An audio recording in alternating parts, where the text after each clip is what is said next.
Industries association દ્વારા cyber અપરાધ જાગૃતિ કાર્યક્રમ યોજાયો। સાયબર ક્રાઇમ સંદર્ભે લોકોને પડતી તકલીફોના નિવારણ માટે ભરૂચ સાયબર ક્રાઇમ વિભાગ ભોગ બનનારની મદદ માટે તત્પર। જિલ્લા પોલીસ અધિક્ષક મયુર ચાવડા વાગરા તાલુકાના ઔદ્યોગિક ઝોન સાયખાની બોડલ કેમિકલ કંપનીમાં સાયખા ઇન્ડસ્ટ્રીઝ એસોસિએશન થકી સાયબર ગુનાઓ સામે જાગૃતિ કેળવાય તે સંદર્ભે ગતરોજ ભરૂચ જિલ્લા પોલીસ વડા મયુર ચાવડાની અધ્યક્ષતામાં સાયબર ક્રાઇમ જાગૃતિ કાર્યક્રમ યોજવામાં આવ્યો હતો। કાર્યક્રમની શરૂઆતમાં ઉપસ્થિત મહેમાનો દ્વારા દીપ પ્રાગટ્ય કરવામાં આવ્યું હતું। આ તબક્કે એસ.આઈ.ના પ્રશાંત પટેલ દ્વારા મહેમાનોને ઉષ્માભેર આવકાર અને સ્વાગત પ્રવચન કર્યા બાદ સાયબર સંબંધિત ગુનાઓની પ્રાથમિક માહિતી પર પ્રકાશ પાથર્યો હતો। પીઆઈ બારડે દ્વારા સાયબર અપરાધ શું છે, તે કેવી રીતે આચરવામાં આવે છે, તેનાથી બચવાના ઉપાયો, રાખવાની સાવચેતી બાબતે દિશા નિર્દેશ કર્યો હતો। વધુમાં તેઓએ કહ્યું હતું કે સાયબર ગુનેગારો મુખ્યત્વે ભોળા લોકોને નિશાન બનાવે છે। ભરૂચ જિલ્લાના દરેક પોલીસ સ્ટેશનમાં હાલ એક સાયબર એક્સપર્ટની નિમણૂક કરવામાં આવી છે। પીઆઈ ફુલત્રિયાએ સોશિયલ મીડિયા તેમજ નેટ બેન્કિંગ અને ઇન્ટરનેટનો ઉપયોગ કરતા લોકોએ રાખવાની સાવધાની બાબતે સમજ આપી હતી। સાયબર ગુનો બને એટલે તાત્કાલિક નજીકના પોલીસનો સંપર્ક સાધવા વાગરા પોલીસ ઇન્સ્પેક્ટરે ખાસ તાકીદ કરી હતી। તેમને ન્યૂડ વિડીયો કોલનો શિકાર થયેલા લોકોએ શરમાયા વિના ફરિયાદ કરવા આગળ આવવા જણાવ્યું હતું। ભરૂચ સાયબર ક્રાઇમ વિભાગના મલકેશ ગોહિલે ભરૂચ જિલ્લામાં બનતા સાયબર ક્રાઇમના ગુનાઓ અંગે ઉપસ્થિત લોકોને માહિતગાર કર્યા હતા। સાથે જ તમામ લોકોના ડેટા બજારમાં વેચાયા હોવાની વાત કરી હતી। અંગત ફોટાની પ્રાઇવેસી જાળવી રાખવાનો અનુરોધ કર્યો હતો। સાયબર ક્રાઇમના ગુના બનવા પાછળ જવાબદાર પરિબળોમાં પ્રથમ પરિબળ માણસની માનસિકતા છે। માણસમાં રહેલો ડર, લાલચ અને આળસ સાયબર અપરાધને પ્રોત્સાહન આપે છે। જ્યારે ટેકનિકલ ભૂલ પણ સાયબર ગુનાઓ માટે જવાબદાર પરિબળ ગણાય છે।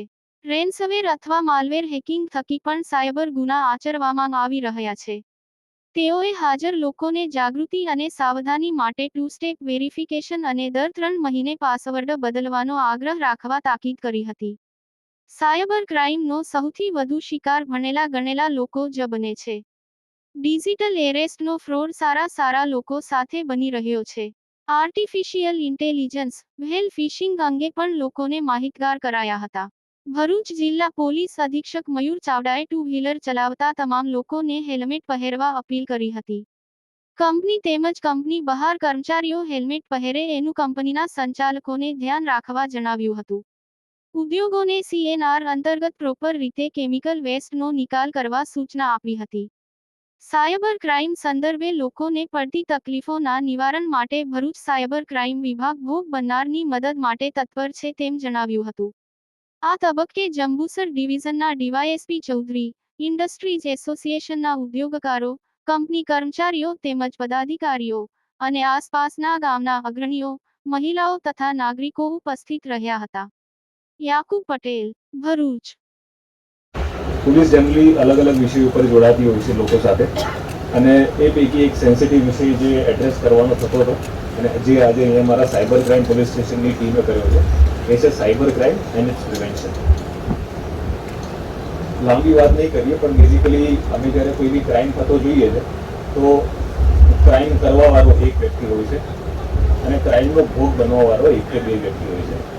But where it is cyber crime ત્યારે ક્રાઇમ કરવાવાળો એક છે કે બે અલગ છે પણ જ્યારે ભોગ બનનારા છે ને એક ક્રાઇમના એ અસંખ્ય લોકો હોય છે। દાખલા તરીકે જેના અકાઉન્ટમાંથી પૈસા જાય છે એ વ્યક્તિ એના પરિવારજનો અથવા કોઈ સાયબર ફ્રોડ કરીને કોઈએ એને એક્સટોર્શન કર્યું હોય એના પરિવારના સભ્યો, એની આજુબાજુના લોકો, જે લોકોના નામે ડોક્યુમેન્ટ થયા હોય એ લોકો ઘણા બધા ભોગ બને છે। એટલે આની ઇન્ટેન્સિટી છે ને જે આપણને દેખાય છે નોર્મલ એની ઇન્ટેન્સિટી બહુ હાઈ છે। સો આ ઇસ્યુ એડ્રેસ કરવા માટે બે પ્રકારો, એક ડિટેક્શન અને એક પ્રિવેન્શન। જનરલી ડિટેક્શન કરતા હોઈએ છીએ એમાં સમય લાગતો હોય છે પણ પ્રિવેન્શન છે ને એ સૌથી બેસ્ટ રેમેડી છે જેના માટે આ સાયબર ક્રાઇમના સેમિનાર્સ યોજવાના થાય છે। હમણાં તમે લોકોએ એવું ગુજરાતના અગ્રીમ અખબારોમાં આપની કોઈ પણ પ્રકારની જાહેરાત આપવા માટે સંપર્ક કરો। જાહેરાત વ્યાજબી ભાવે પ્રસિદ્ધ કરી આપવામાં આવશે।